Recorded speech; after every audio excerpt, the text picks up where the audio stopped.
Morning all of you. Welcome to PPS online classes. आज का हमारा टॉपिक भारत में शासन का सेकंड का पहला पार्ट संसद, लोकसभा और राज्यसभा। संसद की बात करें, किसी भी लोकतांत्रिक शासन में सरकार के 3 अंग होते हैं: व्यवस्थापिका, कार्यपालिका और न्यायपालिका, जिनको प्रत्येक देश में अलग अलग नाम दिया जाता है। जैसे ब्रिटेन में इसे पार्लियामेंट कहते हैं, संयुक्त राज्य में अमेरिका में कांग्रेस कहते हैं, जापान में डाइट कहते हैं, जर्मनी में कहते हैं, ईरान में मजलिस कहते हैं। वैसे ही भारत में को संसद कहा जाता है। उल्लेख हमारे देश के संविधान के अनुच्छेद 79 में किया गया है। संसद की हम बात करें तो ये 3 उसे मिलकर बनी होती है: राष्ट्रपति, लोकसभा और राज्यसभा। 2 सदन संसद के, लोकसभा और राज्यसभा। राज्यसभा उच्च सदन, लोकसभा निम्न सदन और राष्ट्रपति।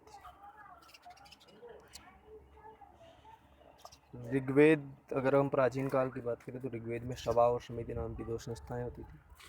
समिति जो उस लोकतांत्रिक यानी लोग जनता से चुनी हुई थी, तो इसको हम आज की लोकसभा कह सकते हैं। जबकि सभा जो थी वो विशिष्ट लोगों का संगठन था। जैसे आजकल के कैबिनेट है, मंत्रिमंडल है, उसे हम सभा का रूप दे सकते हैं।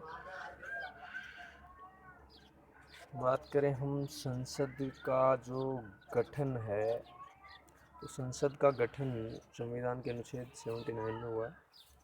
राष्ट्रपति के अलावा सदन में लोकसभा और राज्यसभा और लोकसभा 2 अलग अलग सदन होते हैं। योग्यता की बात कर ले तो उस भारत का नागरिक हो।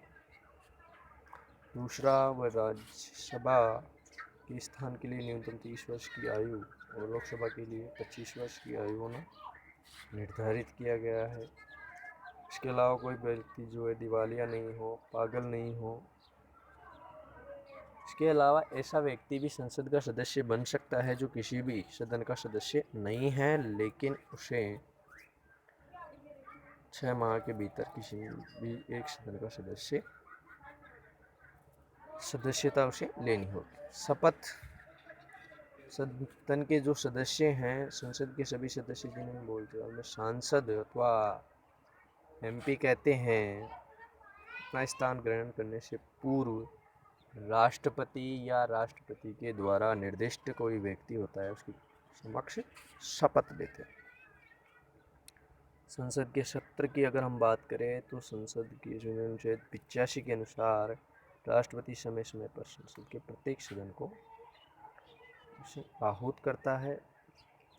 भारतीय संसद में प्रतिवर्ष 3 सदन होते हैं, सत्र होते हैं।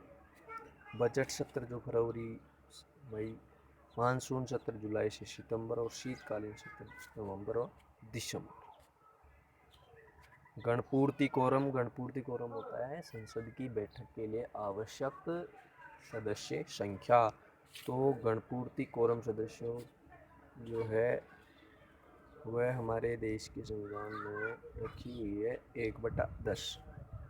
संसद का 10वां, सदस्यों का 10वां भाग। जैसे अगर क्योंकि लोकसभा में 545 सदस्य हैं तो उसका 10वां भाग 55 सदस्य।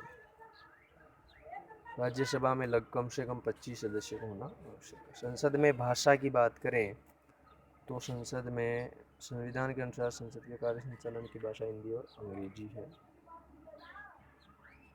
मंत्री में महान्यायाधीश के अधिकार की बात करें तो अनुच्छेद 88 में उल्लिखित प्रत्येक मंत्री भारत के महान्यायाधीश को अधिकार है कि वह संसद के किसी भी सदन में बोलने कार्य है, लेकिन वह उसमें मतदान नहीं कर सकता।